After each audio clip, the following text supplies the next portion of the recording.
안녕하세요, 시청자 구독자 여러분. 호황성TV의 코황성입니다. 오늘은 2022년 2월 4일 금요일입니다. 오늘은 개별 코인을 살펴본 후 비트코인을 브리핑하겠습니다. 먼저 라이트코인에 관한 내용인데요. 라이트코인 재단은 프라이버시 기능을 높이는 대형 업그레이드인 민블링블 확장 블록이 정식 출시됐다고 밝혔습니다. 민블링블 확장 블록은 재단에 의한 공식 제안으로부터 2년 이상의 개발과 테스트 기간을 거치고 사이버 보안 기업이 코드 감사를 완료한 것으로 블록체인상의 거래에 있어서의 프라이버시에 관해서 귀중한 보안 강화를 새롭게 제공하는 프로토콜이라고 평가되고 있습니다.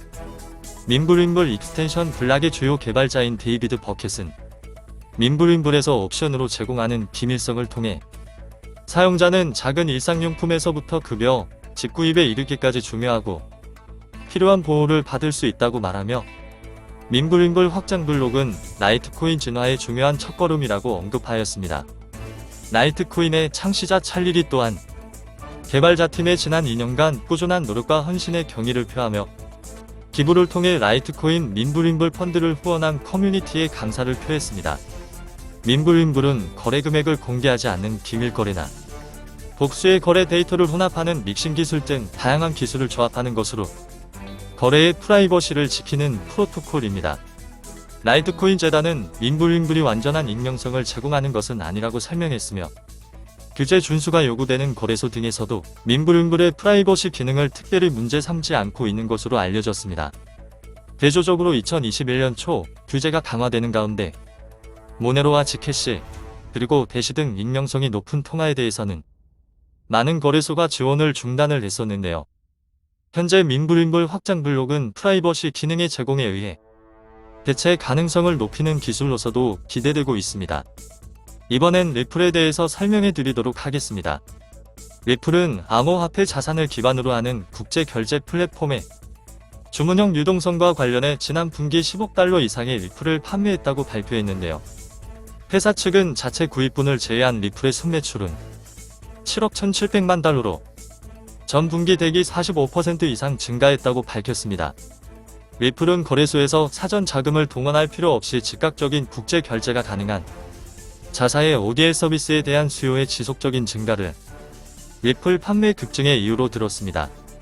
이 회사는 또한 기관 결제 공급자 네트워크인 리플넷이 미 증권거래위원회와의 소송에 불구하고 지금까지 가장 성공적이고 수익성이 좋은 해를 보냈다는 점을 강조했습니다. 한편 리플사는 최근 영국 소재 결제 솔루션 업체인 모듈과의 파트너십을 체결한 것으로 나타났는데요. 양사는 이번 파트너십을 통해 영국을 포함한 유럽 기업과 리테일 사용자를 위한 결제 시스템을 공동 구축할 예정입니다. 이와 관련해서 모듈 측은 리플과의 파트너십으로 모듈의 파트너사이자 글로벌 결제 기업인 트러스트 페이먼트와 같은 기업들이 리플 기반 분산 원장 플랫폼인 리플넷을 활용할 수 있을 것이라고 설명했습니다. 또한 비트코인닷컴에 따르면 아랍에미리트 기반 송금 플랫폼인 알파단 익스체인지가 리플의 글로벌 결제 네트워크 리플넷에 합류했다고 전했습니다. 이를 통해서 고객에게 더 유연하고 안전한 송금 서비스를 제공한다는 계획입니다. 이번에는 이더리움에 대해 몇 가지 알려드려 보겠습니다. 일본 다이와증권 그룹과 일본 메이저 카드사 크레딧 세존의 합작 회사인 핀토테크는 이더리움 담보 대출 서비스를 시작한다고 밝혔습니다. 이러한 이더리움의 담보대출 제공은 일본 최초인 것으로 알려졌는데요. 2020년 8월에 비트코인을 담보로 법정 통화를 대출할 수 있는 서비스인 디지털 자산 담보대출을 제공했었는데 원래는 법인에게만 제공하고 있었지만 2021년 11월에 개인 투자자에게도 제공을 개시했으며 이 서비스에 대해 이더리움에도 대응하는 형태입니다. 이와 같은 암호화폐 담보로는 보유하는 암호화폐를 담보로 자금을 조달할 수 있기 때문에 암호화폐를 매각하지 않고 사업 확대 등에 필요한 자금이나 평가이익에 부과되는 납세 자금을 확보하고 싶은 요구에 대응할 수 있는데요.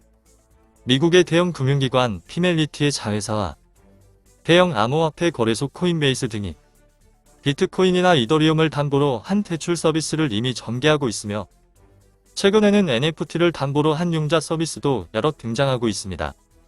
현재 비트코인은 지난해 11월 사상 최고가 기록 후에 형성된 하방향 추세선을 아직 넘어서지 못하고 있는 가운데 블룸버그에 따르면 비트코인이 추세 저항선을 돌파할 경우에 다음 저항지대는 4만 달러 부근에 자리잡은 피보나치 저항이라고 밝혔습니다.